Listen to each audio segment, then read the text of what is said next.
Hi, and welcome to Book Bites, this very special edition of Book Bites this evening, part of our ongoing celebration of Hispanic Heritage Month and the ongoing celebration of all of our books, including this award-winning book, Somos Latinas. I'm here with the authors, Tess Arenas and Eloisa Gómez, for a little chat about their book, why they wrote it, and why it's important. And so welcome to Book Bites. We're going to get talking. Thank you, ladies, for joining us. My first question is, I'd like to know why you began Somos Latinas. It's important for people to understand that it's an oral history project that's now housed in the Wisconsin Historical Society archives. And it subsequently became a book that features 25 of those oral histories. And that book is Somos Latinas. So I don't know if you can speak to kind of how the whole process started and how it became a book. Well, I was blessed by being contacted by a national Chicana oral history project. Linda Garcia Merchant from Chicanos Promise digital memory collection heard me speak at Madison and said, would you be interested in interviewing a few women in Wisconsin for Chicanos Promise? At the time, I was director of the Office of Service Learning and Community-Based Research and was teaching courses with community-based research embedded. And I said, why don't we just do Wisconsin Latina activists and I'll build it into the courses, which is what happened over a 4-year period starting in 2012 to 2016. And I offered classes year-round, and the students in the Chicano Studies classes conducted the interviews, edited them, transcribed them, etc. And afterwards, and we had this advisory committee of former Latina task force members, Eloisa, Yolanda Garza, Barbara Medina, and they played a tremendous role in helping me think about the project. And after the videos were done, Eloisa and I just started talking about, we need to look more in depth. The student interviews consisted of questions the students wanted answered. They had total autonomy in what they produced. And we thought it would be helpful, illuminating, to have a standard set of questions and get more in depth with a select group, which is very hard to decide on, to interview again, asking these standardized questions.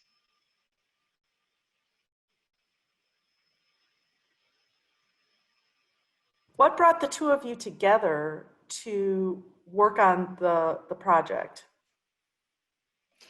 Well, as Tess was mentioning, she had invited me to join the advisory committee. So I was on that for the 4 years that she worked on the project, and that was a lot of fun to do.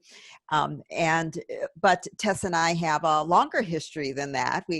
She mentioned that we were both part of what we called at that time the Latina Task Force back in the 80s.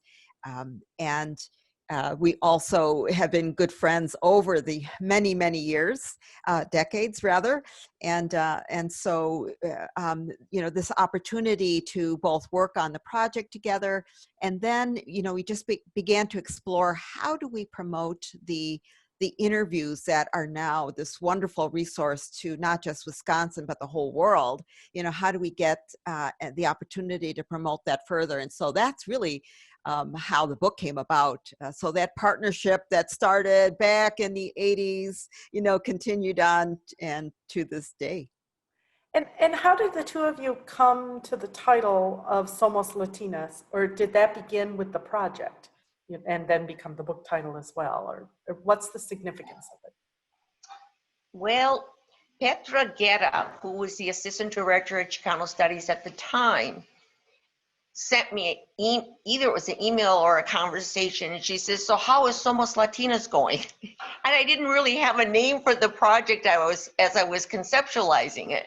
And I said, I like it. And so we went from there. but it was really Petra. She was a cheerleader for this project from the start. And so it was someone else who came up with it, not me. And Tess mentioned it to me. She said Somos Latinas, and I'm like, oh, I love that title. It's great. And so when we were working on the proposal to the Wisconsin Historical Society Press, we included the name in that, and we were, really hopeful that the publisher, you as a publisher, would be interested in that title. And really, the name has really been very, very much embraced by so many people. I think it was just a title that people loved. Yeah. And in Spanish, it means we are Latin women or we Latin women. And so when you were speaking of Petra and some of the other activists that are profiled in the book, it sort of brings up a bigger question of, really, this is one of the first books we went and looked before we published the book of, you always look, what other competing titles are out there? What other books have been written about women Latina activists or Latino activists? And there really aren't very many. In fact, I'm trying to think, there may have been one or two about a particular activist, but I don't remember a whole group of activists. Why do you think that is? That especially the work of Latina women, Latinos and women, or Latinx, but women as well, has gone unnoticed or unrecorded kind of until this project? Gloria Steinem once said, women have always been an equal part of the past. We just haven't been part of history. And I think we've been overlooked. Women overall, as you know, have been overlooked. Who were the writers of history, and what was important to write about? So I think that we, as women overall, have been excluded in so many ways as a rightful role in history. And to add on to that whole notion of what did the Latino communities throughout the United States contribute towards the development of our communities, and I think that has been severely overlooked. In addition, I think within our own culture too, Yep. There have been restricted roles for women.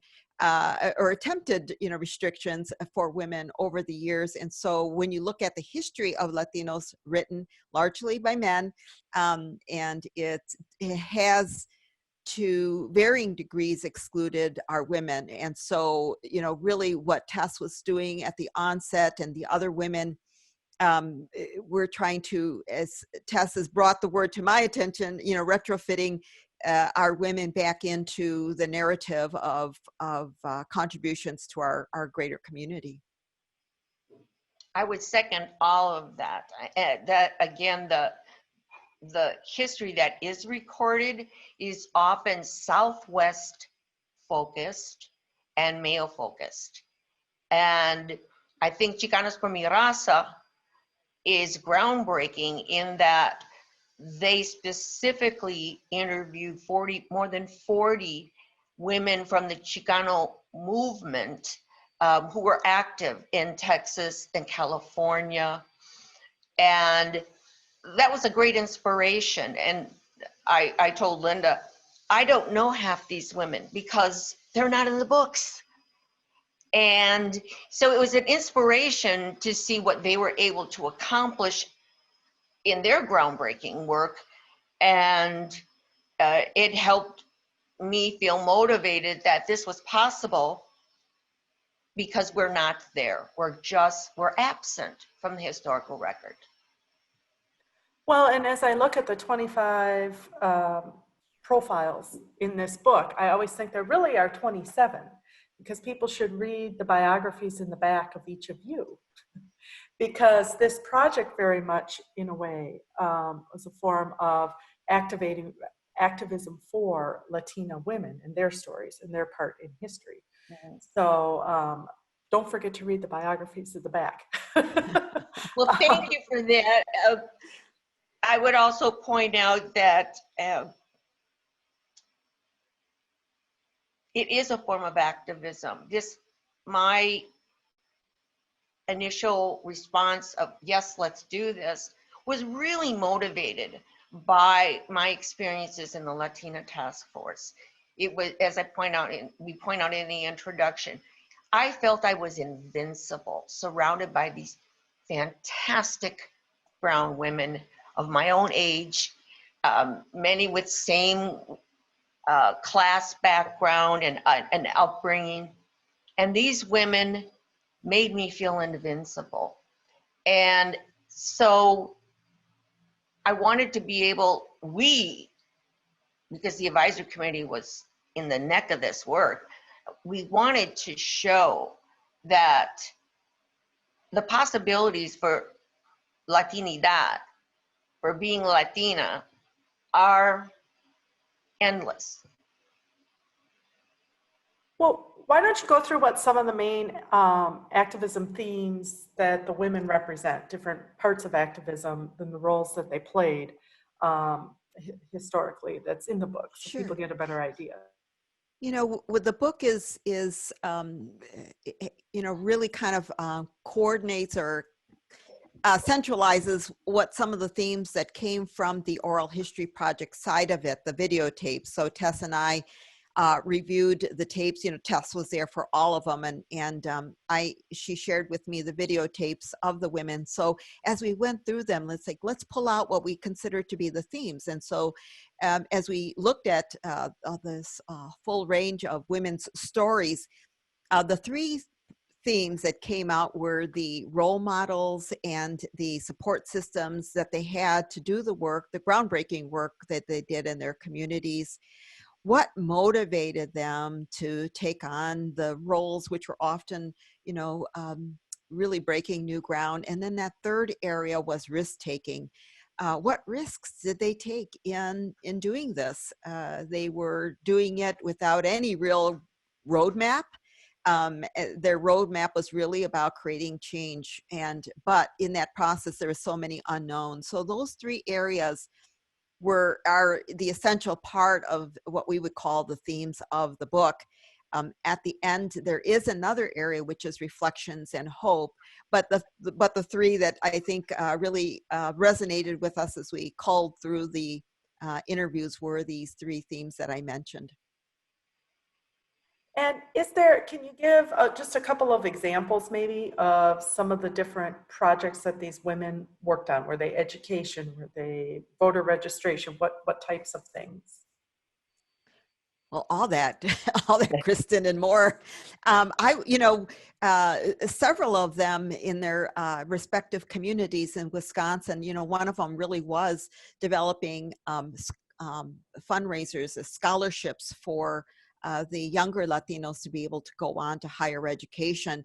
You know, the kind of endless hours of whatever strategies they were using for fundraisers. Another area was in the whole alliance building area where you worked with the African American community, American Indian community, for example, the white community, to really work towards change, because in some of our communities, you know, with the, not having the numbers, you really had to say, who is it that we believe will work with us to create the change? And so things like redistricting were part of it, police brutality and the response to that. So these were examples of issues they took on that were happening in their community. I think one of the fun parts of the book for me was to create the documentation list of impact of their activism. And that came out of a conversation in a conference in Texas where I was working, hobnobbing with Rosie Castro. I forgot her name for a minute. Rosie Castro, mother of the two elected officials. And she said, you know, there's been a lot written about La Raza women, but nothing about our impact. And that really resonated with me. I remember a quote from a boss: being busy doesn't mean you've produced outcomes. So by putting together the chart, it was really, it's a set of concrete examples of where these women have touched community. And that can be within their city, state, and the country, and the world. Daisy Cubillas and her fundraising in Latin America. And so the women have spread into education, nonprofit work, electoral politics, creating new schools. Several women started newspapers, which I find remarkable. So again, that list shows, yeah, there was action and there was impact. And it was just really the icing on the cake for me to be able to show that, that these acts of generosity and sacrifice really did yield outcomes. And, you know, it started as an oral history project, became a book, and also we developed a little bit of curriculum for middle and high school students that you can find on our website. There's a curriculum piece at wisconsinhistory.org if you go into the education tab. But there is so much that is in Somos Latinas that you both feel is important for students of all ages, really. So maybe you can explain how people can take the book and learn from it. Well, thank you for that question. That's another one of my passions related to Somos Latinas. During the work, I created several mottos. You know, each interview made me wiser and wiser about some of the dynamics within our community. So one motto was, a Latina doesn't get to run a nonprofit agency that serves our community unless she creates it. Another motto was, our history is of no value unless our youth know of it. So one of my dreams has always been that Somos becomes part of K-12 and college curriculum, whether it's the videos or the book. And so this development of curriculum by the Historical Society was a blessing. And the goal in embedding Somos into college or K-12 is to replace the negative stereotypes, myths, and dare I say lies about our community and replace them with facts. We can issue policy papers and opinion papers, but let's talk to the women. Let's hear their facts on what they've done. So it's replacing misunderstandings. The other is that it demonstrates that regardless of class, gender, there are no limits to what our women can achieve. And we have upper middle class women from Latin America who have been engaged since they've been in Wisconsin and done remarkable work for which we're very grateful.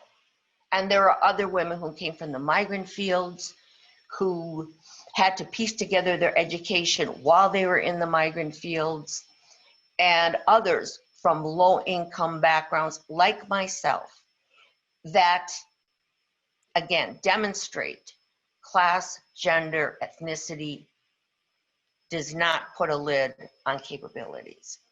So I think if people would look at the videos and the book, they can find ways to incorporate it in classrooms. And right now I'm in discussions with the Department of Public Instruction to do just that. And maybe a year from now, we'll have some concrete plans. We have a school, Escuela Verde in Milwaukee, who's already created 2 courses, one this semester and one next semester. This semester, they're using the videos, and the students in high school will do a little documentary on themselves. Next semester, they're using the book, and they will interview a community member. So we're hoping to get more and more examples of how to use it and share that as they get developed. There's so many different tools that I think Tess and I never even thought about when we were developing the book. And so this is her example. and her work with DPI are just, you know, taking this notion of who we are as a community, as Latino communities, bringing forth the role of women, which has long been so hidden, is such an exciting. And right now we don't even. Right now, I guess I feel like I don't even know what the other possibilities could be. And it's not just about this book. I really think it's about, you know, the books that will come, that are coming forth right now, that are coming in the future. And I really think we'll build a better notion of who we are as a Latino community. And that's very exciting to me and very hopeful. Well, I'm so glad that you ladies could join us and talk a little bit about this and what the project was, is, and where it's going. What a great thing to celebrate. And I'm going to put in the comment section links to the videos on the Wisconsin Historical Society website in our archives, as well as links to how to get the book, though you can find it at any public library in Wisconsin, and also through any book retailer, as well as our online store. So I'll provide a link for that, as well as a link to the curriculum, so people can get a hold of those pieces. Mm-hmm. And if you stay tuned to us on our Facebook page, you can watch for updates on the book. Who knows what awards and developments are in its future. There have already been several. So thank you again, ladies. And join us again in 2 weeks for another Book Bites program. Kristen, I just want to thank you and the entire Wisconsin Historical Society for your unwavering support over the past 8 years.